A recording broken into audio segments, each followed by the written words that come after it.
Jadi menampakkan dan merahasiakan sedekah itu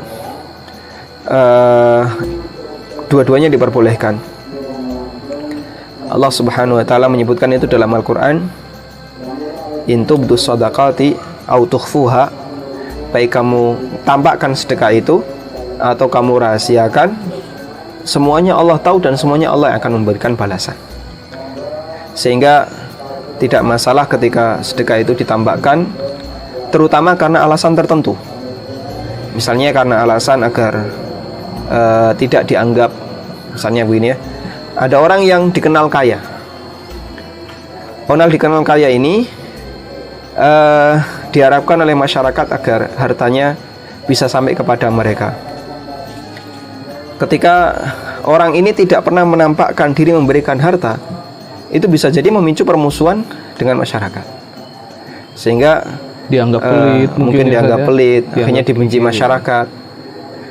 Ketika berinteraksi tidak dihargai dan seterusnya. Tapi ketika sesekali waktu dia tampakkan dalam rangka menjaga hubungan silaturahmi atau menjaga hubungan kebaikan dengan masyarakat, maka tampakkan. Seperti misalnya sedekah bagi keluarga, itu dianjurkan untuk ditampakkan. Jadi Anda datang membawa sesuatu, diberikan kepada keluarga yang menerima. Tujuannya apa? Nyambung silaturahmi. Dan itu pahalanya lebih besar daripada dirahasiakan. Anda diam-diam transfer ke saudara atau kerabat, dia nggak tahu kalau uang itu adalah uang dari Anda. Maka tiba-tiba ketika dia menerima, ya santai saja. Atau Anda kirimi pulsa ke kerabat, dia nggak tahu kalau itu dari Anda, maka nggak ada respon apapun. Tapi kalau kemudian dikasih tahu, pulsanya sudah masuk belum? Saya tadi kirim 500.000. Terus dia berterima kasih, akhirnya makin akrab. Ketika ketemu makin akrab, insya Allah itu lebih bagus. Maka dalam hal ini perlu dipertimbangkan.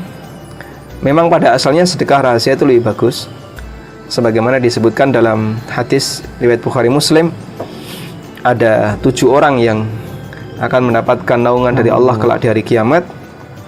Salah satunya adalah rajulun tasaddaqa bimalihi fa akhfaha. Ada orang yang bersedekah dan dia rahasiakan sedekah itu, hatta la ta'lama shimaluhu ma anfaqat yaminuhu. Sampai tangan kirinya itu nggak tahu apa yang diinfakkan oleh tangan kanannya. Sehingga ketika dia sedekah rahasia begini, tangan kirinya disembunyikan. Wah, biar nggak tahu kan? Biar tangan kirinya nggak tahu ya. Tapi kalau praktik di masyarakat kan enggak ya. Ada kotak infak lewat, tangan kirinya nutupi. Ah, ini tangan kiri tahu ini. Yang benar gimana nih? Tangan kirinya taruh belakang ya. Tentu bukan maknanya seperti itu. Tapi maknanya adalah dia sangat merahasiakan sedekahnya sampai orang lain nggak tahu. Contohnya apa, Pak? Misalnya membebaskan utang. Yang punya utang lupa. Terus kita sekalian pura-pura lupa. Nggak pernah ditagih gitu. Udah sekalian aja dia. Buat dia lupa, saya lupa. Sehingga kita sedekah rahasia. Nggak ada satupun orang yang tahu. Yang tahu hanya kita dengan Allah Subhanahu wa taala sebagai saksi. Insya Allah itu pahalanya lebih besar. Dulu ada salah satu ulama tabi'in yang alul bait ya. Wallahu a'lam, mungkin namanya Muhammad Al-Hanafiyah, keturunan Ali bin Abi Thalib. Jadi beliau termasuk orang yang sangat merahasiakan sedekahnya. Meskipun beliau tokoh agama, ulama besar. Sampai para ulama atau sampai masyarakat di sekitarnya itu berkomentar, kunna nusayyidu walakinna nubakhilu. Kami menganggap beliau itu sayyid, pemimpin, imam, alul bait yang pintar dalam masalah agama, tapi kita anggap beliau ini pelit. Tapi kita nilai beliau ini pelit. Sampai akhirnya ketika beliau meninggal dunia, orang yang memandikan jenazahnya itu merasa keheranan. Kenapa? Ada bekas. Ada kapal di punggungnya. Loh, kenapa dia kok sampai punggungnya ngapal kayak gini? Ngapal itu kan berarti terlalu sering. Terlalu sering mengangkat beban berat mungkin. Akhirnya usut punya usut, ternyata beliau ini sering mengangkat beban.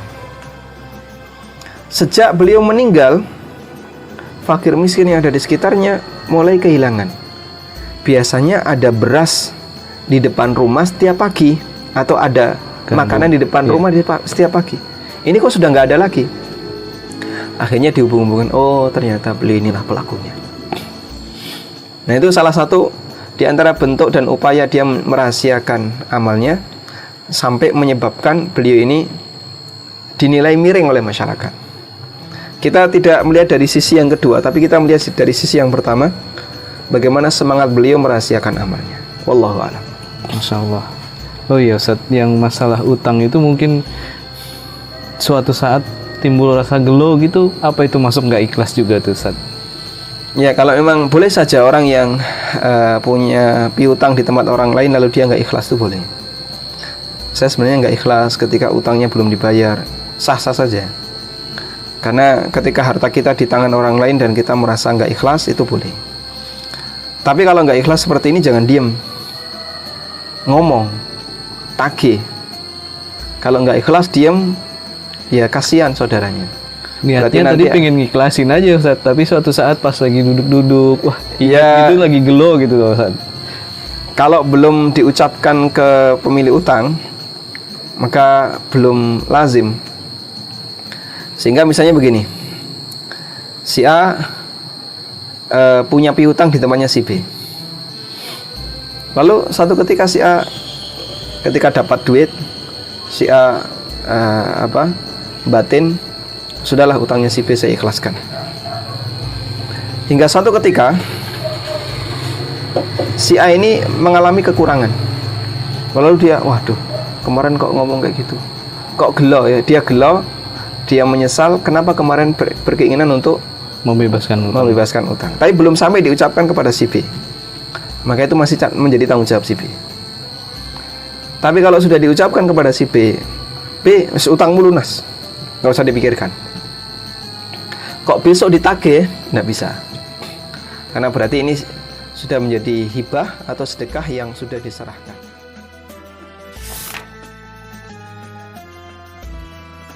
Siapa manusia yang sedekahnya paling banyak? Paling banyak? Abdurrahman bin Auf atau Utsman? Abu Bakar. Jadi coba Anda bandingkan ini, lebih banyak mana ya sedekahnya. Saya dapat pemahaman seperti ini. Kalau disebut ilmu ya walhamdulillah, disebut ilmu, dapat ilmu seperti ini mungkin sekitar 2004 atau 2005. Yang ngajar saya masih ingat, Ustadz Didi Haryanto. Si A, si B, saldo sedekah. Udah? Saldo si A 500.000, saldo si B 500 juta. Beda satuan, Pak. Sedekah si A 200.000, sedekah si B 50 juta. Besar mana sedekahnya? Atau ini saya ganti 250 biar gampang. Besar mana sedekahnya? Jadi ngitung besar kecilnya sedekah itu bukan dari angka yang dikeluarkan ya, tapi dari prosentase. Si A itu sedekah 50%, si B sedekah 10%. Walaupun secara nilai banyak mana? Si B. Masjid mana yang lebih senang? Dapat ini atau ini? Oh, dia lebih senang ini kan, dapat lebih gede. Cuman dari sisi nilai besar kecilnya sedekah, ini lebih gede. Sehingga ukurannya begini ya. Nilai sedekah, nilai ya, ini 50%, yang ini 10%. Lebih gede mana Pak? Lebih gede A, karena 50%. Nah inilah yang seperti dicontohkan Abu Bakar dan Umar. Umar bertekad, saya akan kalahkan Abu Bakar. Lalu beliau datang dengan membawa hartanya, ditanya oleh Nabi SAW, berapa yang kau tinggalkan untuk keluargamu? Jawab Umar apa? Mithlahu, seperti ini.